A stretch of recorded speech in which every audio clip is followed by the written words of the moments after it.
At surveillance video from inside the Mirage next to One Oak nightclub. A uniformed Metro officer approaches Ariana Mason from behind and pulls her to the ground. He keeps her down while his arms appear to be around her neck. A few seconds later, it looks like he drags her into a chokehold. She struggles to get away while trying to stand up.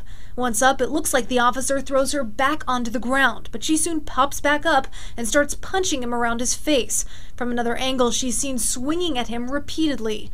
Another man holds her legs together while the officer tries to restrain her.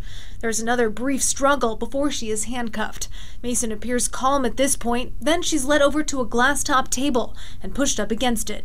What happens next and what we're about to show you is what Mason calls a brutal attack that sent her to UMC covered in lacerations and requiring more than 24 stitches. With her legs spread apart and up in the air, she says the officer slams her head into the tabletop.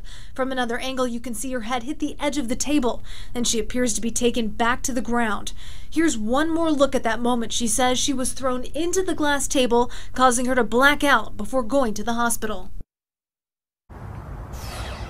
And in the lawsuit, Mason says she fought back at first because she couldn't tell that he was an officer and she was simply trying to defend herself. Reporting live tonight from Metro headquarters, Jennifer Kastner, Channel 13 Action News. Jen, thank you. And the young woman was charged with battery of a police officer, but those charges were dropped. We reached out to Metro for comment, but their policy is to not talk about pending litigation.